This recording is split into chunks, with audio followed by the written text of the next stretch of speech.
দেশ এবং দেশের বাইরে সকলকে জানাই সালাম। আসসালামু আলাইকুম। আলহামদুলিল্লাহ দীর্ঘ 5.5 বছর পর আমি ছুটিতে আসলাম বাংলাদেশে। বর্তমানে আমি বাংলাদেশে আছি এখন। তো বৃহস্পতিবারে আসলাম।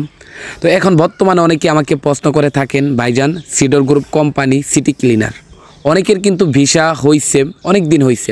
তো সেক্ষেত্রে অনেকে বলেন ভাইজান টিকিট কবে দিবে। তো আমি আপনাদেরকে বলছিলাম যে গেছে মাসের আপনার 29 তারিখেও 10 জন লোকের ফ্লাইট ছিল সিডর গ্রুপ কোম্পানিতে। তো এখন বর্তমানে অনেকেই বলছিলেন যে ভাইজান আমাদের টিকিট কবে দিবে। দেখেন এই মাসের 20 তারিখেও ফ্লাইট আছে সিডর গ্রুপ কোম্পানি, আমি আপনাদেরকে টিকিট দেখাইতেছি। এমনকি 25 তারিখেও ফ্লাইট আছে সিডর গ্রুপ কোম্পানিতে। তো এখন এই যে দেখেন এইগুলা গাড়ি কিন্তু রিয়াদ থেকে সিডর গ্রুপ কোম্পানিতে নিয়ে যাইতেছে। এমনকি সাথে এই যে নয়া ভরমিল দেখতেছেন ময়লা রাখে, তো এইগুলা কিন্তু রিয়াদের থেকে সব জেদ্দার দিকে যাইতেছে। অনেক ভাইরা কিন্তু আমাকে প্রশ্ন করেন, ভাইজান আমাদের ভিসা হয়েছে কিন্তু টিকিট দিতেছে না কেন সিডর গ্রুপ কোম্পানিতে। দেখেন আমি আপনাদেরকে বলছিলাম যখন টিকিট দেয় আপনাদেরকে আমি আপডেট দিব ইনশাল্লাহ। তো এই যে বললাম 20 তারিখে বুধবারে ফ্লাইট আছে আর 25 তারিখেও ফ্লাইট আছে ইনশাল্লাহ। আর বর্তমানে তাদের কিন্তু দুইটা সাইট, একটা হচ্ছে নিউ জেদ্দাতে আর একটা হচ্ছে হামদানে, এটাও কিন্তু জেদ্দাতেই। তো বর্তমানে অলরেডি নিউ জেদ্দাতে লোক দিয়ে দিচ্ছে, এমনকি হামদানিও কিছু সংখ্যক লোক দিয়ে দিচ্ছে। আর যারা বর্তমানে বাংলাদেশে আছেন তারা অধিকাংশ কিন্তু হামদানিতে পড়বেন ইনশাল্লাহ, আশা করা যায়। তো এখন বর্তমানে কিন্তু কিং খালেদ ইন্টারন্যাশনাল এয়ারপোর্ট যেমন ধরেন রিয়াদ, সেখানেও কিন্তু সিডর গ্রুপ কোম্পানি এমনকি আলিয়া মামা কোম্পানি তারা কন্ট্যাক্ট নিছে। আমি এখানে দেখলাম সিডর গ্রুপ কোম্পানি, তারপরে আপনার আলিয়া মামা কোম্পানি তারা রুট ক্লিনারে কাজ করতেছে এয়ারপোর্টের ভিতরে।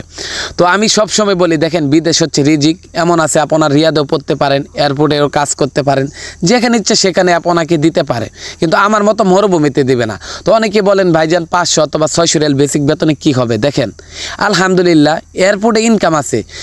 আমি যখন আসলাম আমার সাথে হ্যান্ডব্যাগে 7 কিলো মালের উপরে ছিল। তো সেই ক্ষেত্রে বাদ বাকি মাল কিন্তু আমার বরমিলে ফালাই দেওয়া লাগছে। তো সেই ক্ষেত্রে তারা কি করতেছে ওই জায়গার থেকে কিন্তু সংগ্রহ করতেছে, কইরা বাইরে বিক্রি করে দিতেছে।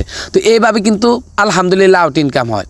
তারপরে ধরেন যদি সিটি ক্লিনারে কাজ করেন তো সেই ক্ষেত্রে প্রতিদিন 50 রিয়াল 20 রিয়াল 30 রিয়াল 100 রিয়াল যে যতটুকু পারেন আলহামদুলিল্লাহ যার যতটুকু রিজিক আছে পাবেন ইনশাল্লাহ। তো এই অনেকেই বলেন ভাই 500 অথবা 600 রিয়াল কী হবে। দেখেন তারা কিন্তু বেতনের চিন্তা করে না। এয়ারপোর্টের ভিতরে বলেন অথবা সবজি মার্কেট যে কোনো রাস্তার মধ্যে আপনি পলিথিন টোপাইতেছেন, তো সেই ক্ষেত্রে কিন্তু আলহামদুলিল্লাহ আউট ইনকাম আছে। আউট ইনকাম নাই কোন জায়গায়, যেমন ধরেন আপনার রুট ক্লিনারে কাজ করতেছেন, মা ক্লাস মারতেছেন, রুট ঝাড়ু দিতেছেন, তো সেই ক্ষেত্রে ততটা আউট ইনকাম নাই। আউট ইনকাম হয় আপনার ময়লার গাড়ি, এমনকি যারা পলিথিন টোপায় রাস্তার মধ্যে তাদের আউট ইনকাম আছে। বরমিল থেকে অনেক কিছু সংগ্রহ করে বিক্রি করতে পারে। আর একটা কথা বলি, কে কত টাকা ইনকাম করলো ওই জিনিস আপনাদেরকে ফোকাস করতে হবে না। সবসময় চিন্তা করবেন আমার বেতন 500 অথবা 600 রিয়াল, যা বাংলাদেশে 15 থেকে 18,000 টাকা হয়, এর থেকে আমার খাবারে আছে।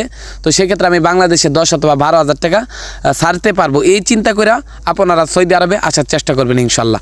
বাদ বাকি রিজিকের মালিক ওই যে পথে একজনে 80 রিয়াল কামাবে, কেউ 20 রিয়াল, কেউ 150 রিয়াল, ওই চিন্তা করবেন না কখনো। এটা কিন্তু রিজিক, যার যতটুকু আছে ততটুকু ইনকাম করতে পারবেন। আর সবসময় চেষ্টা করবেন যে কোনো কাজ কাম শিখে তারপর বিদেশে আসার চেষ্টা করবেন, কারণ আপনার কোম্পানি ডিউটি করলেন, করার পর আপনি বাইরে কাজ করতে হবে, তাহলে আপনি মাস শেষে 50, 60, 40 ইনকাম করতে পারবেন ইনশাল্লাহ। তো আজকে এই পর্যন্তই, সবাই ভালো থাকবেন। সকলকে আবারও জানাই সালাম, আসসালামু আলাইকুম।